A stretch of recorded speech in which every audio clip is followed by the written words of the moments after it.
जो गुच्छी मशरूम है वो ऑलरेडी हमारे जम्मू कश्मीर की पहचान बन चुकी है और ऑलरेडी बनी हुई है पहले से।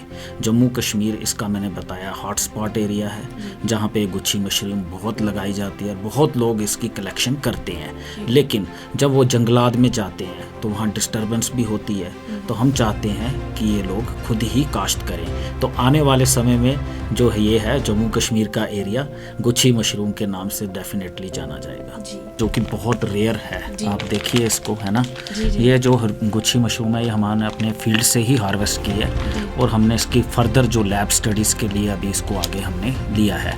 उसमें से कुछ का हमने कल्चर बनाया है ना, जो हमने हार्वेस्ट किया ताकि हम उसकी प्रॉपर आइडेंटिफिकेशन कर सकें।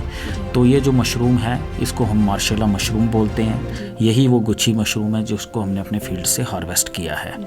वो फार्मर के लिए ही है, our and product is farmer, है ना।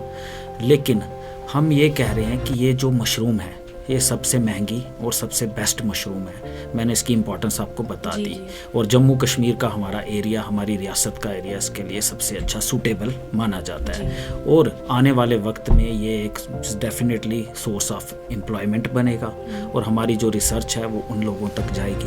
अस्सलाम वालेकुम नाजरीन, आप सबका खैर मकदम है कृषि radio SKUAST Kashmir 89.6 FM, the official radio of SKUAST Kashmir. मेरा नाम खुशबू है। उन सब का भी हम तहे दिल से शुक्रिया अदा करते हैं जो हमें हमारे ऑफिशियल यूट्यूब चैनल सुवन ज़राअत से देख रहे हैं। नाजरीन, आज का एक प्रोग्राम ये एक ऐसी कहानी है जो साइंस, सब्र और कश्मीर की ज़मीन से वाबस्ता है। हम बात कर रहे हैं एक कीमती नियामत की जिसे दुनिया मोरेल मशरूम से जानते हैं और हम कश्मीर में उसको प्यार से गुच्छी कहते हैं।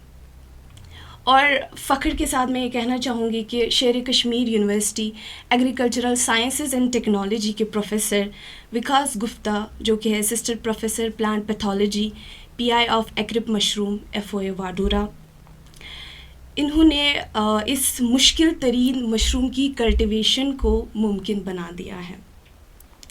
आए हम डॉक्टर साहब का खैर मकदम करते हैं। डॉक्टर साहब खैर मकदम है आपका हमारे शो में। बहुत शुक्रिया आप यहाँ आए। डॉक्टर साहब, रिसेंटली आपको ऑनरेबल CM साहब से भी अप्रिसिएशन लेटर मिली है, आपको मिली है, और डॉक्टर तारिक सूफ़ी साहब को मिली है।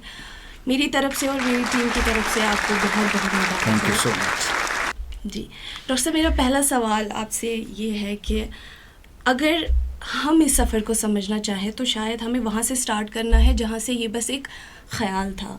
तो आप हमें बताएं कि पहला ख़याल क्या था और आप किस चीज़ ने आपको सोच में मजबूर कर दिया कि गुच्छी जैसा इतना रेयर मशरूम एक टाइम पे किसान खुद उगा सकता है। जी। तो ये सोच आपको कैसे हिट हुआ?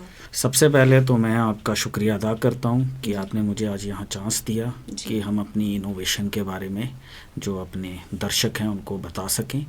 और खुशबू जी, मैं आपको बताऊँ कि आपका सवाल बहुत इंटरेस्टिंग है। आपने अप्रिशिएशन की भी बात की। सबसे पहले मैं आपको क्लियर करूं कि ये जो इनिशिएटिव था मार्शेला का, ये हमारे हॉनेबल वाइस चांसलर जी का जो था ड्रीम था। उन्होंने बहुत इसको मतलब पेन ली है, बहुत देर से वो उसको पर्सनली जो है मॉनिटर कर रहे थे हर चीज़ को। तो उन्होंने ये रिस्पॉन्सिबिलिटी जो थी फैकल्टी ऑफ एग्रीकल्चर वाडूरा में मुझे सौंपी थी कि आप ये जो है इस पे काम कीजिए। और मैंने ये असाइनमेंट खुशी खुशी ली थी एज ए साइंटिस्ट और वो एज ए हमारे जो ऑनरेबल वाइस चांसलर हैं। तो मैं सबसे पहले जो इस सफ़र में सबसे ज़्यादा जो क्रेडिट है वो हमारे ऑनरेबल वाइस चांसलर जी का है, नज़ीर साहब का।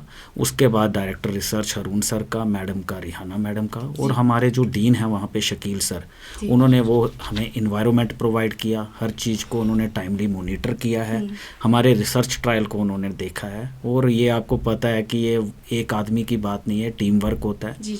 इसमें मेरी पूरी टीम थी, डिवीज़न ऑफ प्लांट पैथोलॉजी, उनके हेड का भी मैं शुक्रिया अदा करना चाहता हूँ, अपने हेड का पैथोलॉजी के, और मेरी टीम जो एक्रिप की है जिसमें नसीमा, शाहिद, रूफ, ये लोग और हमारे रिसर्च स्कॉलर्स, स्पेशली महेश्वरी वगैरह में हमारे स्टूडेंट्स जो मशरूम से वहाँ पे अटैच्ड हैं, उन सब का मैं शुक्रिया अदा करता हूँ, क्योंकि ये टीम वर्क था।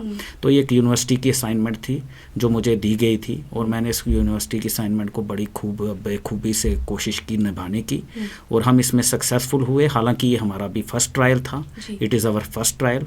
और आपको पता है कि ये यूनिवर्सिटी ज़रायत यूनिवर्सिटी जो है एक बहुत ही जो बड़े प्लेटफॉर्म पे जो है काम कर रही है, और फार्मर का हर सपना पूरा करना चाहती है। लेकिन जो एक 1 ईयर का ट्रायल होता है वो एज ए रिसर्च में जो है उसको जो है सफिशेंट नहीं माना जाता। हमें इसमें जो है 2 मिनिमम ट्रायल्स जो है वो चाहिए। लेकिन हमारा जो फर्स्ट ट्रायल था ये बहुत सक्सेसफुल रहा। हमने वीसी साहब को टाइम टू टाइम रिपोर्ट किया, और उन्होंने बहुत कीनली इन चीज़ों को ऑब्जर्व किया।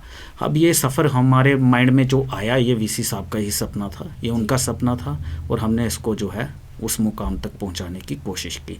और गुच्छी मशरूम के बारे में आपको बताऊं, जैसे आप बता रहे थे कि कश्मीरी में इसको गुच्छी मशरूम बोलते हैं, हालांकि कश्मीरी में इसको कनगुच्छ बोलते हैं।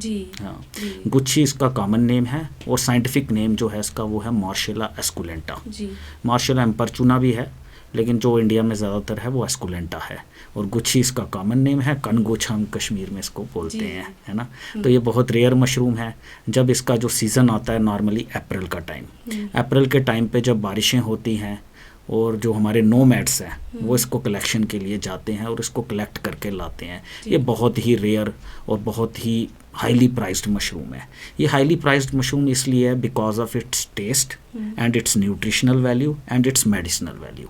इसकी न्यूट्रिशनल वैल्यू, मेडिसिनल वैल्यू और इसके टेस्ट के लिए इसको हाईली प्राइज्ड मशरूम बोला जाता है।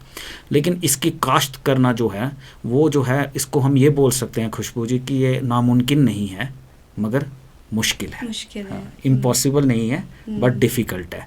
और हमारा जम्मू कश्मीर का एरिया जो है वो इसका हॉट स्पॉट एरिया है। पूरे हिंदुस्तान में is the one of the hot spot area, जिसमें हमारा कुपवाड़ा है, गांदरबल है, फिर हमारा डोडा भद्रवा का एरिया जो है निच एरिया माना जाता है इसकी कल्टीवेशन के लिए। तो हमारे साइंटिस्ट का ये एक मतलब कर्तव्य भी बनता है, ड्यूटी भी बनती है कि हम इस पे रिसर्च करके इसको आम आदमी तक पहुंचाएं। तो हम उस काम पे लगे हुए हैं। हालांकि हमें इसमें थोड़ा सा टाइम लगेगा टेक्नोलॉजी को पूरा डेवलप करने में और इसको मार्केट में लाने के लिए। तो आपके पहले सवाल का जी डॉक्टर साहब, रिसर्च अक्सर किताबों और लैब्स तक महदूद नहीं रहती है, इसमें सब्र, इंतज़ार और बहुत ज़्यादा वक्त लगता है। आप हमें बताएं कि आपका ये सफ़र कैसा रहा? क्या कभी ऐसा लम्हा आया कि आपको लगा कि ये शायद मुमकिन नहीं है? बहुत अच्छा। जब वीसी साहब ने ये रिस्पॉन्सिबिलिटी, हमारे हॉनेबल कुलपति साहब ने हमें ये रिस्पॉन्सिबिलिटी दी थी, तो बहुत डर लगता था कि हमारा ये फ़र्स्ट ट्रायल है, हम पता नहीं कामयाब हो पाएंगे कि नहीं। कई बार हम ऊपर वाले से भी दुआ करते थे कि हमने जो अपना काम है वो बड़ा मेहनत से और ईमानदारी से किया है, अब रिज़ल्ट्स आना नहीं आना हमारे हाथ में नहीं है।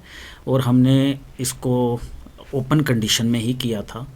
हमने इसको ओपन कंडीशन में कल्चर, जो हमारा अपना कल्चर था मार्शेला का, जो हमने खुद कल्चर बनाया था, जिसका असेशन नंबर और जिसका हमने डीएनए सीक्वेंसिंग करवाया था, वो कल्चर हमने इसका स्प्रेड किया था ओपन कंडीशन में, नेचुरल कंडीशन में। अब हम वेट कर रहे थे कि अप्रैल आ गया, वाइस चांसलर सर का भी फ़ोन पे अपडेट पूछ रहे थे कि क्या है।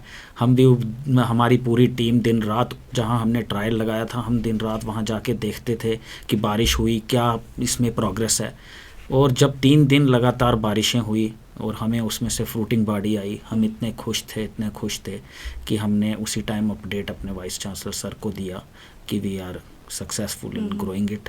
और हमें अब बहुत, ऑल्दो इतनी ज़्यादा फ्रूटिंग बॉडी हमें नहीं आई, हमारा छोटा ही ट्रायल था, मगर हमने कम से कम भी 17-18 फ्रूटिंग बॉडीज़ जो हैं वहाँ से अच्छे से हार्वेस्ट की।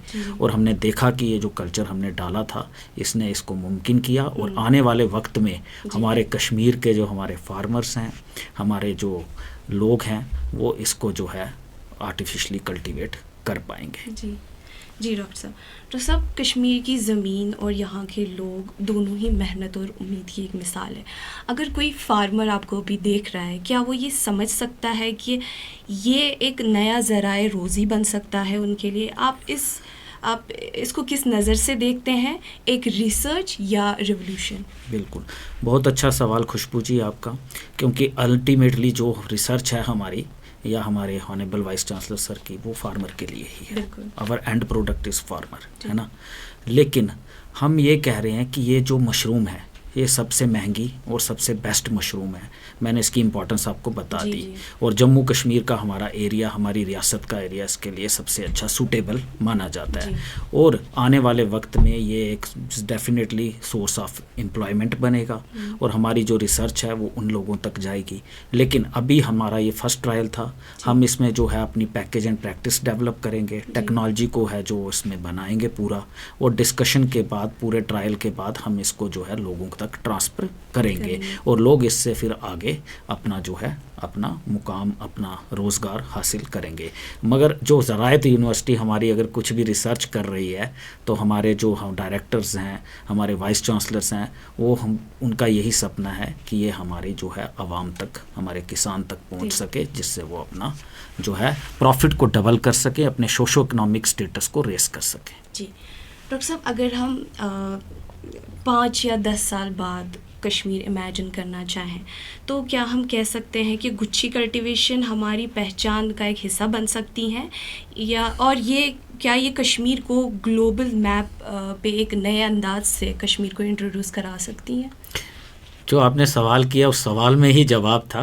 जो गुच्छी मशरूम है वो ऑलरेडी हमारे जम्मू कश्मीर की पहचान बन चुकी है और ऑलरेडी बनी हुई है पहले से। जम्मू कश्मीर, इसका मैंने बताया, हॉट स्पॉट एरिया है जहाँ पे गुच्छी मशरूम बहुत लगाई जाती है और बहुत लोग इसकी कलेक्शन करते हैं। लेकिन जब वो जंगलात में जाते हैं तो वहाँ डिस्टर्बेंस भी होती है। तो हम चाहते हैं कि ये लोग खुद ही काश्त करें। तो आने वाले समय में जो ये है जम्मू कश्मीर का एरिया गुच्छी मशरूम के नाम से डेफिनेटली जाना जाएगा। जी डॉक्टर साहब, स्टूडेंट कनेक्शन बहुत इम्पोर्टेंट है। अगर कोई स्टूडेंट आपकी तरह रिसर्च का रास्ता चुनना चाहे तो उनके लिए क्या सजेशंस रहेंगे? हाँ, हमारा एक स्टूडेंट है, वो तारिक सोफ़ी साहब का, वो ऑलरेडी इसी पे काम कर रहा है, गुच्छी मशरूम पे। बहुत अच्छा काम उसने किया है। और हमारे वाडूरा में भी एक स्टूडेंट है जिसको हमने मार्शेला मशरूम पे काम दिया है। और वाइस चांसलर सर भी कहते हैं कि मोर रिसर्च स्कॉलर्स को इसमें एंगेज किया जाए ताकि स्कॉलर्स को भी पता लगे कि हमारे पास कितनी वर्थ है, हमारे पास कितनी वेल्थ है हमारे अपनी रियासत में, जिसको हमें एक्सप्लॉइट करने की ज़रूरत है, लोगों के सामने लाने की ज़रूरत है। तो स्टूडेंट्स के लिए ये एक बहुत अच्छा प्लेटफॉर्म है खुशबू जी, जिससे वो अपना जो है रिसर्च वर्क, और उसमें उनको इंटरेस्ट भी रहता है। मैंने देखा है स्टूडेंट्स को कि गुच्छी मशरूम में काफ़ी इंटरेस्ट रहता है। मेरे खुद स्टूडेंट्स बोलते हैं कि हम उस पर काम करना चाहते हैं, लेकिन हमें देखना पड़ता है कि कल को ये काम कितना, कहाँ तक सक्सेसफुल हो सकता है। जी सर, आपका जो रिसर्च था, आपका जो ये गुच्छी मशरूम है, आप ये हमें दिखाएंगे क्या नाजरीन को? हाँ खुशबू जी, जैसे कि आपने बताया, जो रिसर्च हमने की थी, जो हमारे ऑनरेबल वाइस चांसलर सर ने हमें टास्क दिया था, उसके बारे में आपको मैं बताऊं तो ये गुच्छी मशरूम है जो कि बहुत रेयर है। आप देखिए इसको, है ना। ये जो गुच्छी मशरूम है ये हमने अपने फील्ड से ही हार्वेस्ट की है और हमने इसकी फर्दर जो लैब स्टडीज़ के लिए अभी इसको आगे हमने लिया है। उसमें से कुछ का हमने कल्चर बनाया है ना, जो हमने हार्वेस्ट किया ताकि हम उसकी प्रॉपर आइडेंटिफिकेशन कर सकें। तो ये जो मशरूम है इसको हम मार्शेला मशरूम बोलते हैं। यही वो गुच्छी मशरूम है जिसको हमने अपने फील्ड से हार्वेस्ट किया है। और इसका हमने ये कल्चर जो था, ये हमने खुद अपना कल्चर इसका ये तैयार किया है ना। तो ये हमारे दर्शक देख सकते हैं, इसका कल्चर हमने तैयार किया था, जिस कल्चर को हमने इनोकुलेट किया वहाँ की साइल में, और इसको हमने ओपन कंडीशन में किया है, नेचुरल कंडीशन में, टोटली जो है ओपन कंडीशन में इसको हमने देखा है। हमने देखा है कि जहाँ पे मशरूम ऑलरेडी ग्रो होती है, जिस अल्टीट्यूड पे, उस अल्टीट्यूड पे हम अगर अपना कल्चर डालते हैं तो उससे हमें इतनी फ्रूटिंग बॉडीज़ हम उस एरिया से ले सकते हैं। तो हमारी ये कोशिश थी जो हमने वहाँ पे कल्चर स्प्रेड किया। और मैं आपको एक और बात बताऊँ, जब हम ये कल्चर, इसका जो है ना, ये एक फंगस है, और इसको करना क्यों खुशबू जी आपको पता है डिफ़िकल्ट है, क्योंकि ये एस्कोमाइकोटीना ग्रुप में आती है। ज़्यादातर फंगस जो हैं वो बेसिडोमाइकोटीना में आती है, बट ये जो हमारी मार्शेला है ये एस्कोमाइकोटीना में आती है। तो इसकी काश्त करना जो है वो थोड़ा सा डिफ़िकल्ट है, लेकिन मैंने आपको बोला जैसे कि इम्पॉसिबल नहीं है। लेकिन हमने जब इसका कल्चर, जब इसका इनोकुलम हमने साइल में डाल दिया है ना, तो ये फंगस है, ये अपने स्पोर्स जो है उसमें स्प्रेड करेगा जी, वहाँ जी। पे, है ना। तो ये बहुत सालों तक अब वहाँ पे रहेगा। जी। एक बार जब हम इसका इनोकुलम डाल देते हैं तो वो साइल जो है उसमें ये इसका इनोकुलम चला गया है। अब वो साइल में से हम उम्मीद करते हैं कि हर साल हमें बहुत सारी फ्रूटिंग्स बॉडीज मिलेंगी। जी। और आने वाले टाइम में जब हम ये अपने फार्मर को ये टेक्नोलॉजी ट्रांसफ़र करेंगे और वो लोग जब इसमें इनोकुलम स्प्रेड करेंगे तो उनको भी ज़रूरत नहीं पड़ेगी कि उनको बार बार इनोकुलम डालना पड़ेगा, जी, जी। कि वो इनोकुलम साइल में इतनी अच्छी तरह से अपनी पॉपुलेशन को स्प्रेड कर देगा। जी, thank you so much doctor साहब। आज का जो डिस्कशन था, मुझे लगता है ये बस सिर्फ एक अचीवमेंट ही नहीं बल्कि ये एक सोच है कि नामुमकिन भी मुमकिन हो सकता है। बिल्कुल, आपका बहुत बहुत शुक्रिया, आप यहाँ पे आए। इस प्रोग्राम से हमने एक बात सीखी है कि जब इल्म और जज्बा एक साथ हो तो ज़मीन भी अपने राज खोल देती हैं। जी, मैं हूँ खुशबू, आपसे इजाज़त चाहती हूँ। अल्लाह हाफ़िज़।